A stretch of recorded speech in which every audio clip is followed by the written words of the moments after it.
Assalamualaikum dan salam sejahtera. Anda sedang menonton analisis Hawani bersama saya Zulfitri Yusof, dan hari ini kita bercerita mengenai bola sepak kerana beberapa perkembangan terkini dalam sepanjang minggu ini menyaksikan ada beberapa perkara menarik untuk dilihat daripada rentetan kontrak Datuk Kira Raja Gopal tidak dilanjutkan sehinggalah kepada keputusan FAM untuk membawa kepada 4 orang pemain import dalam Liga M akan datang. Bagaimana kita melihat ini dalam pembangunan sukan ataupun pembangunan bola sepak secara menyeluruh, dan itu kita bincangkan bersama dengan saudara Muhammad Sadiq Mustafa, merupakan pensyarah kanan Fakulti Sains Sukan dan Rekreasi UiTM, dan turut bersama saya dalam analisis Hawani pada hari ini ialah Hans Yusof. Saudara Sadiq, kalau kita lihat minggu ni banyak cerita daripada peminat sukan daripada pemecatan Datuk Kira Raja Gopal, dan hinggalah kepada pertukaran pemain dan juga bagaimana ramalan untuk Liga M pada musim akan datang. Walaupun dramanya begitu banyak di situ daripada segenap sudut daripada pelbagai peringkat, bagaimana ini mencerminkan dan juga kita melihat bahawa ini sikit sebanyak memberikan gambaran bagaimana pengurusan dan juga pembangunan sukan bola sepak itu perlu dilihat dengan lebih menyeluruh. Kalau dalam aspek prestasi Harimau Melaya khususnya, apa yang kita mahu lihat sebagai rakyat Malaysia yang masih memberikan satu harapan terhadap prestasi bola sepak negara kita ialah paling dekat ialah untuk menangi piala emas, untuk mempertahankan piala emas di Sukan Olimpik, Sukan C pada bulan depan. Bagaimana kita melihat dan juga menyusun sekali-kali itu dalam kerangka pembangunan bola sepak secara menyeluruh sepanjang seminggu ni kalau kita lihat pengembangannya? Saya ini amat menarik ya. Saya lihat ini adalah satu bukti ya, negara kita rakyatnya sedang cuba membabitkan diri secara serius dalam perkembangan dan pembangunan bola itu sendiri. Dan lebih lagi bila dalam pelancaran oleh Perdana Menteri 2 hari lepas tentang membina keharmonian di kalangan masyarakat dan sukan, itu adalah sebagai alat yang ketujuh, tunjang yang ketujuh yang diguna pakai. Jadi kita melihatkan sukan bola sepak ini, saya rasa apa yang ada di sekarang ini adalah bukan sesuatu yang besar. Bagi saya adalah aspek satu yang perlu kita lihat pada peribahasa kita dalam aspek pengurusan ini. Dua ego yang bertentang ini haruslah melihat pada peribahasa ular menyusup akal tak akan hilang bisanya. Yang kedua, peribahasa yang kita boleh ambil kira adalah kita seperti menarik rambut dalam tepung, rambut dalam tepung supaya tidak rambut tak putus, tepung tak berselerak. Maksudnya konteks ini ketepikan ego masing-masing, duduk berbincang, menyusun atur, dan apa yang diharapkan, mungkin apa yang diharapkan oleh Lee Tiong Kim pada tahun 2017, Malaysia akan masuk pertandingan akhir Piala Dunia bawah 19 tahun atau 17 tahun. So itu yang harus kita bincangkan. Skop pengurusan, skop ego dalam menentukan siapa salah dan sebagainya, bagi saya itu tidak penting, tapi kita mesti uruskan di bawah foundation yang asas sekali supaya kita ni melihatkan jelas matlamat yang kita nak capai. Itu kita mesti kerangka dalam satu perkara itu mesti ada matlamat dan objektif yang jelas, dan masing-masing bergerak ke arah itu, dan bagaimana kita melaksanakan itu masing-masing berbincanglah kaedah terbaik dalam melaksanakan tugas itu, membangunkan kejayaan bola sepak atau sukan itu dengan kaedah-kaedah yang begitu praktikal, yang begitu profesional, yang begitu dapat menarik minat penonton dan kepercayaan penonton. Kita melihatkan adalah satu jurang yang berbeza bila Piala Malaysia akhir sampai melimpah-limpah penontonnya. Tetapi bila kejohanan kelayakan Piala Asia hanya 3,000 orang. Lepas tu ada ribut pula dekat tu dalam stadium. So kita lihat kan ribut masa Piala Malaysia akhir Piala Malaysia tu ribut lain. Tetapi ribut sini seolah melihatkan satu keburukan yang besar. Bagaimana kita meneliti sokongan dan juga kegairahan masyarakat terhadap bola sepak? Kalau dilihat ataupun diambil contoh ribut-ribut di beberapa perlawanan bola sepak yang berbeza itu, kerana hari ini penonton mahu partisipasi mereka diambil kira, idea mereka dimasukkan sekali. Apa yang mereka katakan, kerana mediumnya platform untuk mereka menyuarakan pendapat mereka cukup meluas pada hari ini.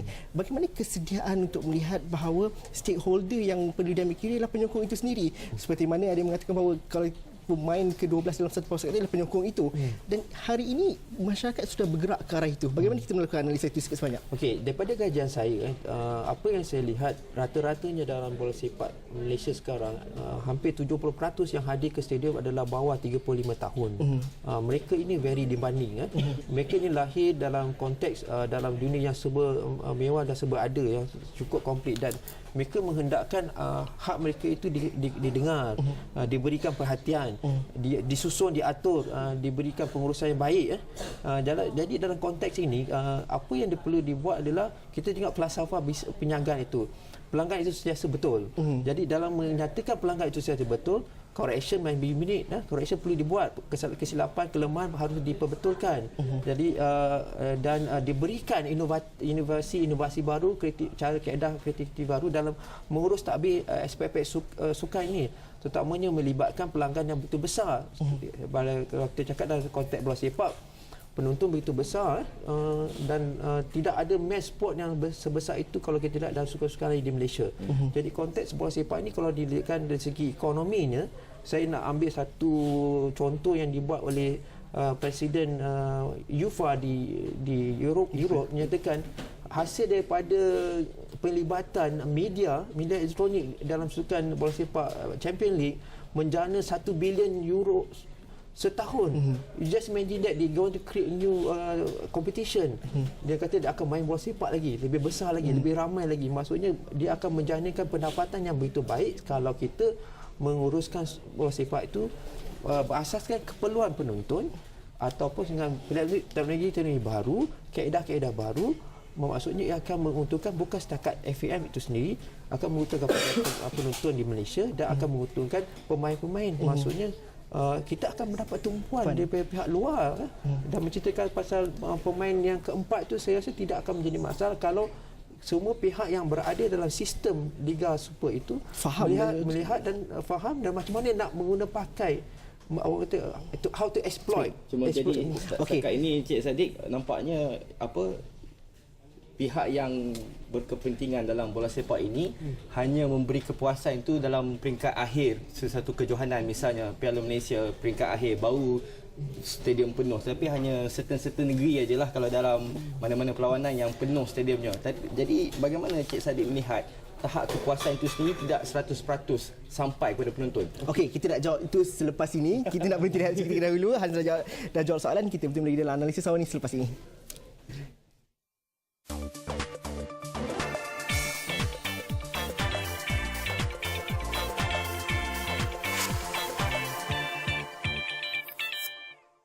Okey, berjumpa lagi kita dalam analisis awal ni. Kita masih lagi bercerita mengenai agenda pembangunan dan juga masa depan bola sepak negara kita. Mungkin Encik Saddiq boleh respon pada soalan Hasanal tadi.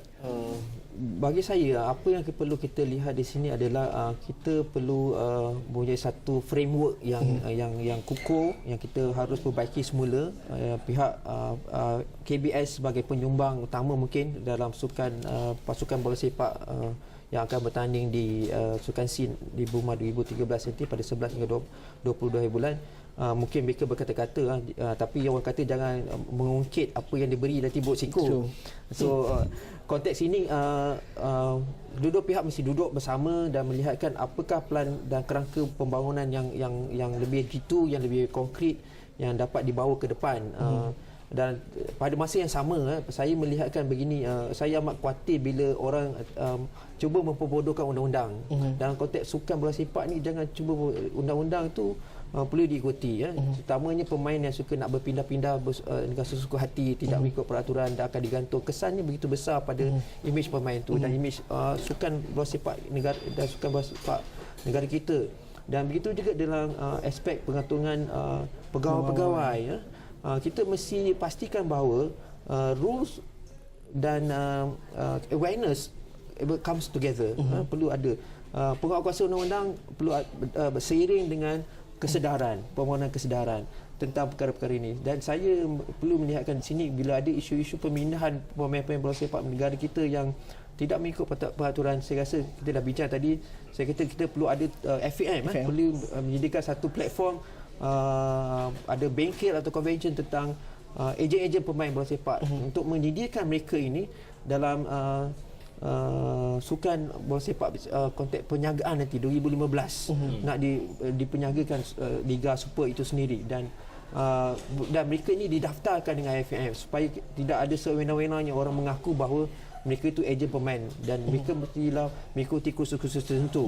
Dan begitu juga kita perlu lihat tentang apa yang FAM selalu lakukan adalah dari segi jurulatih itu sendiri.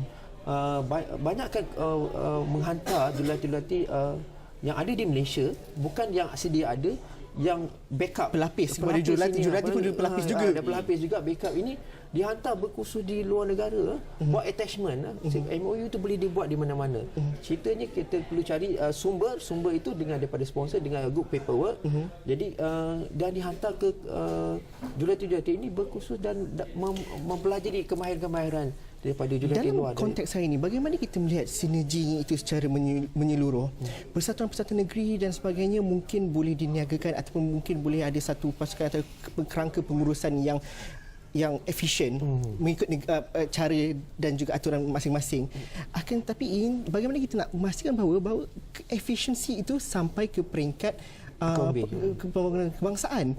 Kerana kita mahu memastikan bahawa kalau kita mengatakan kita mahu masuk 4 orang pemain import, 3 daripada luar negara dan juga 1 daripada Asia itu untuk memberikan pendedahan kepada pemain tempatan, sudah pasti kita mahukan juga pemain tempatan di peringkat negeri itu adalah pemain-pemain yang apabila sampai ke peringkat kebangsaan, mereka sudah ada bakat dan juga mereka hanya perlu diaturkan, distrategikan untuk perlawanan peringkat antarabangsa. Tapi hari ini mungkin berbeza sedikit. Bagaimana Cik Sadi melihatnya? Saya melihat dalam kerangka tadi, bila kita cerita pasal Malaysia, bila cerita pasal pasukan itu bukan mewakili klub. Pasukan itu adalah negeri. Dan apabila pasukan negeri itu, dia banyak bergantung kepada dana kerajaan negeri. Dan fasiliti-fasilitinya bergantung pada fasiliti yang dipunyai oleh kerajaan. PBT yang sebagainya. Itu yang menjadi kekangan di sepanjang dan mereka ini, pasukan-pasukan ini banyak berharap kepada tokoh-tokoh yang daripada awam politik dan daripada golongan kerabat diraja ataupun mereka daripada ahli perniagaan yang terlalu bergantung, saya kata terlalu bergantung, dan tidak ada satu plan bisnes yang saya rasa yang konkret yang boleh mereka ni berdiri atas kaki sendiri. Saya rasa dalam konteks ini mereka perlu berubah untuk bergerak dengan lebih profesional dan mengatur dan bersedia untuk melihatkan bahawa sukan bola sepak itu satu perniagaan yang paling menguntungkan dan mereka selalu buat satu transformasi yang hebat dalam konteks ini. Cik Sadiq, kita bercakap tentang pembangunan bola sepak, pembaharuan dan sebagainya. Bagaimana kita nak ada differentiate perbezaan antara pembangunan peringkat sederhana, pendek, panjang. Contohnya kalau panjang itu daripada anak-anak kecil berusia dari orang kata sekolah rendah dan sebagainya, dan pada masa yang singkat tu pasukan yang ada sekarang, apa misi-misi yang tertuju, bagaimana maksudnya formulanya itu berbeza. Macam tadi Hans kata masa dia berhenti tadi, dia kata anak-anak muda yang main dekat kampung-kampung, main di peringkat-peringkat awal di peringkat sekolah ni, mereka bagus, tapi bila sampai satu tahap mereka tidak dapat melanjutkan habis begitu saja. Dan kalau kita tanya pandangan orang ramai tentang prestasi bola sepak, mereka katakan kami yang di kampung sendiri. Saya ada jawapan dia dia tidak melihatkan bola sepak tu satu kejayaan sampai dia papai pensinya berusia 60 tahun. Dia samakan itu. Maksudnya tidak ada kejayaan yang kesinambungan kejayaan itu begitu menyeluruh. Maksudnya kalau pemain bola sepak di England, dia sebagai pemain daripada remaja sampai di akhir dia akan jadi seorang jutawan, tetapi selepas itu mereka akan jadi jurulatih, mereka jadi coaching staff, maksudnya ada kira mereka ada jadi komentator. Maksudnya ada kejayaan yang dibina kan, maksudnya dikembangkan dalam bidang itu. Dan saya melihatkan seperti saya pergi kat Universiti Bath, saya jumpa pengarah pusat sukan ni adalah Steve Bartley, pemain badminton mereka jadi pengarah. Jadi kita appreciate mereka ini, macam mana kita menghargai mereka ini, dan macam mana pengalaman mereka, kita menghargai mereka dan memberi sumbangan dalam perkembangan bola sepak atau sukan itu sendiri. Dalam konteks ini kita mesti bersedia memberi ruang dan kita mesti bersedia merancang pembinaan kejayaan mereka. Dan satu lagi saya suka membawa sini, kalau kita ada juara sukma, misal kata dalam olahraga, kalau dia jadi juara, apakah salahnya mereka diberikan ruang untuk bertanding di sukan C? Tak payah ikut qualification. Terus bertanding di sana. Mereka ini pasukan pelapis. Kalau kita melihatkan sukan C itu adalah platform untuk ke sukan Asia dan sukan Commonwealth dan sukan Olimpik. Jadi kita hantar mereka untuk memberikan pengalaman pertandingan itu. Itu dalam peringkat bawahan lagi. Kita lihat itu berlaku di negara-negara maju. Mereka memberi ruang kepada kumpulan kelompok remaja ni, pelapis ini menjadi matang. Dan berbalik pada soalan Zul tadi, bila kita cakap kerangka kita, pemain bola sepak kita matang itu bukan dalam mainan liga, dia matang dalam liga, dia tidak matang dalam berjumpa dengan pemain-pemain yang lebih hebat daripada itu. Kita ada bercerita tentang big brands, betul kan? Brand yang hebat. brand yang hebat ni, kita berjumpa dengan dia, kita gementar. Manusia secara naturalnya kita akan gementar dengan big brand. So begitu juga dengan pemain-pemain, bila dia berada di pentas antarabangsa dan mereka tidak tak pernah berjumpa dengan mereka orang-orang atau pemain-pemain yang bertaraf bintang luar daripada Liga Malaysia, mereka akan gementar. Itu naluri biasa manusia. Betul. Okey, saya nak bercerita seketika dahulu tapi selepas ni kita nak cerita lebih lanjut lagi mengenai bagaimana nak cari bakat, bagaimana nak memastikan bahawa yang bakat yang paling hebat di negeri kita walaupun jauh macam mana pun boleh sampai terus ke peringkat kebangsaan. Itu perbincangan dalam Analisis Awal ni selepas ini.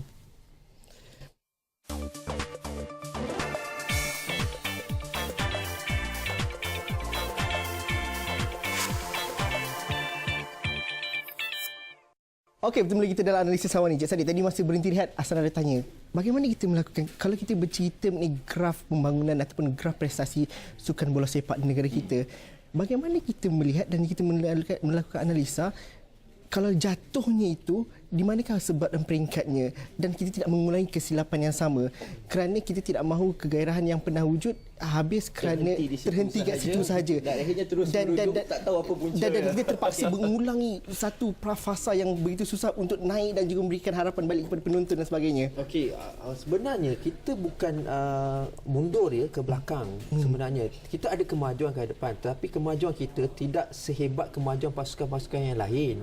Sebab tu pasukan kita tak nampak hebat kerana kemajuan dia diperoleh oleh pasukan-pasukan yang pesaing-pesaing kita adalah lebih hebat daripada kita. Itu melihatkan bahawa ada benda-benda yang gross mungkin yang besar kita telah uruskan, tetapi yang sekecil-kecilnya ini maksudnya kita masih lagi lacking ilmu itu, bidang-bidang ilmu membangunkan atlet sukan itu secara detail. Sebagai contoh ya, saya melihatkan kalau kita melihat pasal Zulfahmi cedera masa jatuh motosikal bertanding, dan dibawa balik ke Malaysia dan ISN tidak dapat menyelesaikan masalah, dan dia harus diterbangkan balik ke Spain dan berjumpa pakar. Itu antaranya elemen-elemen yang kita nampak kecil tetapi dia memerlukan expertise yang tinggi. Maksudnya apa yang saya cakap, banyak saya sebutkan tentang ISN tu mesti ada satu wing khas, mewujudkan wing yang menyediakan bahagian penyelidikan dan pembangunan sukan dari segi saintifik. Bukan untuk merawat. Apa yang kita cakap ni adalah merawat sekarang ni banyak, tetapi pembangunan dari segi penyelidikan secara saintifik dan dapatan saintifik itu dapat membantukan atlet kita dalam membangunkan prestasi mereka, membangunkan pencapaian mereka. Dan pembangunan yang seperti Cik Sadiq katakan ini berlaku juga di negara-negara Eropah kecil yang sekarang ini nampaknya pembangunan bola sepak mereka meningkat. Bosnia sebelum ini di mana tahap mereka dengan baru lepas perangnya dan sebagainya, Iraq misalnya, tapi bola sepak mereka terus ke hadapan dan ke hadapan. Dan kita kalau saya nak cakap tentang aspek apa orang kata unlike dan sebagainya, I think we can work on that lah, Cik. Kita tak ada masalah dari segi facilities. Kita masalah, tapi benda-benda yang kecil ni walaupun kita nampak kecil, tapi dia ada satu persoalan yang besar dalam pertandingan antarabangsa. Kalau kita cakap pasal Bosnia, dan Bosnia dari segi historinya mereka adalah bawah jajahan Soviet tu, mereka memang hebat dari segi latar belakang bola sepaknya. Tapi tentang Iraq tu, bila negara yang kecoh dengan peperangan dan perang saudara dan sebagainya, tapi mereka boleh fokus dalam bola sepak. Kenapa? Itu adalah maruah mereka, dan dari aspek pembangunan itu sendiri saya amat berbangga bila mereka berjaya masuk ke separuh akhir dalam Liga Piala Dunia bawah 17. Baru-baru ni saya rasa itu adalah sesuatu yang perlu dicontoh. Kita melihat, kita perlu belajar dan hantar orang ke sana dan melihat, bukan melihat untuk melawat, melihat untuk mengkaji dengan secara mendalam apakah intipati kejayaan mereka. Begitu juga kita perlu melawat banyak tempat dan menghantar kelompok-kelompok pemain remaja ini bersekolah di sana, bersekolah di England, bersekolah di Spanyol, bersekolah di Jerman, bersekolah di Brazil, dan kita apabila kita dapat gabungkan mereka ini dan menjadi pemain yang matang satu ketika nanti, kita akan memperolehi pemain-pemain yang telah biasa dengan kelompok-kelompok pemain yang sebaik dengan mereka. Satu ketika itu seorang kanak-kanak yang berusia 13, tetapi selepas 10 tahun mereka adalah kawan-kawan mereka, dan tahu, dan maksudnya keperasaan gementar itu tidak ada. Dah tak ada. Jadi kita perlu berani menghantar, kerajaan berani menghantar pelajar-pelajar biar pandai belajar di Eropah, di Jepun dan sebagainya, tetapi kenapa tidak diletakkan dalam sekolah?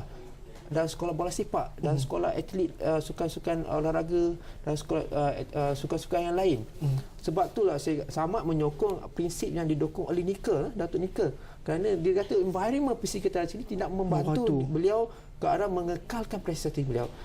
Beliau berhijrah dalam konteks itu. Maksudnya kita mesti jangan jadikan tools, saya mensyurkan ahli politik jangan jadikan bola sepak itu sebagai tools mereka untuk popular mereka, tapi jadikan tools itu dalam membinakan masyarakat, keluarkan bajet untuk sukan mass, sukan massa ini, supaya masyarakat bersatu, masyarakat dapat mengijakkan sukan itu, dan dia punya asasnya besar, dan bila kita sampai ke puncak piramid itu sendiri, kita akan dapat atlet-atlet yang berjaya, atlet yang dapat membawa nama kita dan dapat memegahkan kita sebagai seorang rakyat Malaysia. Kalau kita cerita macam susah untuk pembangunan bola sepak di negara kita, tapi apabila kita mulakan tadi, Cik Sadiq itu tak susah pun sebenarnya. Bagaimana kita menganalisis dalam situasinya pada hari ini dan kita memandang ke hadapan, apa yang kita boleh jangkakan pembangunan bola sepak kita dalam masa, tak perlu pergi jauh, dalam masa setahun atau 2 tahun akan datang, baik di peringkat skuad pasukan kebangsaan dan juga sukan di peringkat negeri dan sebagainya. Saya rasa kita perlu banyak belajar lagi dan perlu banyak bersabar.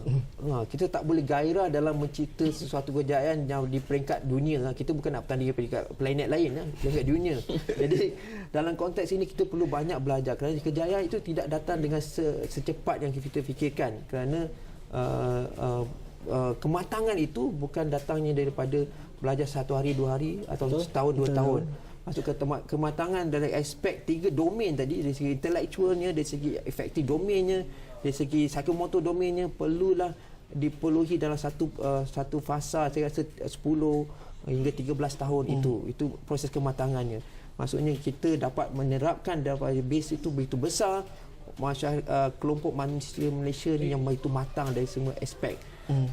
Jadinya kita perlu bersedia daripada sekarang. Kita harus fokus membuka minda, hati terbuka, bukan untuk berkonflik tetapi untuk mencari satu framework arah tuju yang begitu jelas, yang difahami, dan kesemua pihak bekerja ke arah tersebut.